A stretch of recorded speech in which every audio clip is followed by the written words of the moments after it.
नमस्कार। आज के इस विश्लेषण में हम एक बेहद दिलचस्प बल्कि यूं कहें कि हर प्रोफेशनल के लिए एक बहुत ही काम के विषय पर बात करने वाले हैं। आज हम प्राचीन चाणक्य नीति के सिद्धांतों से निकली एक अचूक कॉर्पोरेट प्लेबुक को डिकोड करेंगे। हम अक्सर देखते हैं कि ऑफिस में कुछ ऐसे सहकर्मी होते हैं जो बिना बात के काम में रुकावट डालते हैं और अकारण ही तनाव पैदा करते हैं, है ना? तो ऐसे में क्या किया जाए? इस स्थिति को रणनीतिक रूप से कैसे संभाला जाए? चलिए सीधे इस विषय की गहराई में उतरते हैं। जरा इस गहरे विचार पर गौर कीजिए। शांति एक ऐसी शक्ति है जो बाहर से कमजोर दिखती है लेकिन अंदर से इंसान को अजेय बना देती है। ये प्राचीन दर्शन हमें एक बहुत बड़ी बात सिखाता है, वो ये कि कार्यस्थल पर हमारी असली ताकत तुरंत पलट के जवाब देने या लड़ने में बिल्कुल नहीं है, बल्कि असली ताकत तो शांत रहने और खुद को तटस्थ रखने में है। एक समझदार लीडर यह अच्छी तरह जानता है कि मुश्किल सहकर्मियों को आक्रामक होकर नहीं बल्कि एकदम शांत रहकर और स्ट्रैटेजिक फैसले लेकर ही संभाला जा सकता है। तो इस पूरी समस्या को सुलझाने के लिए आज हम इन 6 अहम रणनीतियों को समझेंगे। पहली, तटस्थता की शक्ति। दूसरी, टीम के गोपनीय लक्ष्यों की सुरक्षा। तीसरी, एक अटूट घेरा बनाना। चौथी, सही समय की पहचान। पांचवी, विरोधी की रणनीतियों को उलटना। और छठी, परिणामों से विरोधियों को अप्रासंगिक बना देना। तो चलिए शुरू करते हैं हमारी पहली रणनीति से, तटस्थता की शक्ति और इसके लिए खुद में किए जाने वाले जरूरी बदलाव। देखिए, जब कोई जानबूझकर उकसाता है तो तुरंत गुस्सा आना या बचाव की मुद्रा में आ जाना बहुत स्वाभाविक है, लेकिन यह प्रतिक्रियात्मक दृष्टिकोण असल में हमारी कमजोरी को दर्शाता है। इससे सामने वाले को ठीक वही मिल जाता है जो वो चाहता है, यानी जल्दबाजी में हमसे गलत निर्णय करवाना। लेकिन इसके ठीक उलट है हमारा रणनीतिक दृष्टिकोण। इसमें हमें बस एक काम करना है, पूर्ण मौन बनाए रखना। और यकीन मानिए, ये मौन विरोधी के दिमाग में एक ऐसा रणनीतिक भ्रम पैदा कर देता है कि वो समझ ही नहीं पाता कि उसका उकसाना काम क्यों नहीं कर रहा है। हम सब जानते हैं कि विरोधी हमेशा हमारी कमजोरियों को ही निशाना बनाते हैं, चाहे वो जल्दी गुस्सा आना हो या फिर किसी प्रोजेक्ट के फेल होने का डर। तो अब करना क्या है? इन कमजोरियों को छुपाना बिल्कुल नहीं है, बल्कि उन्हें खुले तौर पर स्वीकार करना है। जैसे सोना आग में तपकर और निखर जाता है, वैसे ही प्रोफेशनल्स को अपनी कमियों पर काम करके अपनी सहनशीलता बढ़ानी होगी। जब एक बार हम अपनी कमजोरियों पर नियंत्रण पा लेते हैं तो कोई भी उन्हें हमारे खिलाफ हथियार के रूप में इस्तेमाल नहीं कर सकता। यह हमारी एक अभेद्य रक्षात्मक ढाल बन जाती है। अब आते हैं हमारे दूसरे महत्वपूर्ण कदम पर, टीम के गोपनीय लक्ष्यों की सुरक्षा और उन्हें गुप्त रखने के तरीके। क्या आपने कभी किसी शेर को शिकार से पहले दहाड़ते या अपनी योजना बताते हुए सुना है? बिल्कुल नहीं। शेर कभी अपने शिकार की घोषणा नहीं करता, वो बस खामोशी से प्रतीक्षा करता है। इस रूपक का सीधा सा अर्थ यह है कि कार्यस्थल पर जरूरत से ज्यादा जानकारी साझा करना विरोधियों को हमारे प्रोजेक्ट में बाधा डालने का एक सटीक ब्लूप्रिंट दे देता है।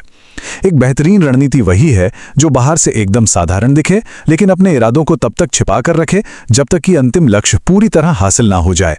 तो इरादों को सुरक्षित कैसे रखें? इसके 3 आसान तरीके हैं। पहला, संवेदनशील रणनीतियों तक पहुंच को सीमित करें।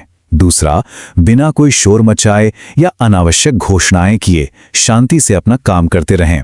और तीसरा, केवल अंतिम परिणाम ही दुनिया के सामने लाएं। जब योजनाएं छिपी रहती हैं तो काम में खलल डालने वाले सहकर्मी हमेशा सिर्फ अनुमान ही लगाते रह जाते हैं। अनिश्चितता हमेशा इंसान को कमजोर बनाती है और इसी अनिश्चितता के कारण विरोधी बिना किसी दबाव के खुद ब खुद गलतियां करने लगते हैं। हमारी तीसरी रणनीति खास तौर पर टीम मैनेजर्स के लिए है, एक ऐसा अटूट घेरा बनाना जिसे कोई भेद न सके। गणित का एक बहुत ही सीधा सा नियम देखिए, एक एकजुट टीम जो 85% हिस्सा दर्शाती है किसी भी अकेले व्यक्ति की तुलना में रणनीतिक रूप से कहीं ज्यादा ताकतवर होती है। विरोधी ये बात जानता है कि वो पूरी टीम को एक साथ कभी नहीं हरा सकता, इसीलिए वो क्या करता है? वो अफवाहें फैलाकर मैनेजर को बाकी टीम से अलग थलग करने की कोशिश करता है। लेकिन याद रखिए, एक मजबूत और एकजुट समूह हमेशा एक अकेले इंसान से कहीं ज्यादा शक्तिशाली होता है। तो फिर ये घेरा बनेगा कैसे? ये घेरा बनेगा सही सहयोगियों की पहचान से। विश्वास ही वो गोंद है जो किसी भी टॉक्सिक सहकर्मी द्वारा टीम को टूटने से बचाता है। हमें अपनी टीम में ऐसे लोगों को शामिल करना चाहिए जो ऑफिस की अफवाहों के बजाय ठोस तथ्यों पर भरोसा करते हों, जो मुश्किल समय में ईमानदारी से साथ खड़े रहें। इसके साथ ही उन सहकर्मियों को खास अहमियत देनी चाहिए जो हमें रचनात्मक और सच्ची प्रतिक्रिया देते हैं। जब ये घेरा मजबूत हो जाता है ना, तो बाहर से कोई भी ताकत इसे हिला नहीं सकती। चौथा कदम बहुत ही अहम है, सही समय की पहचान करना और एक बुद्धिमान रणनीतिकार की भूमिका अपनाना। रणनीति में धैर्य और सही समय का चुनाव बहुत मायने रखता है। कहावत है ना कि बिना सही समय और दिशा देके चलाया गया तीर कभी अपने लक्ष्य तक नहीं पहुंच सकता।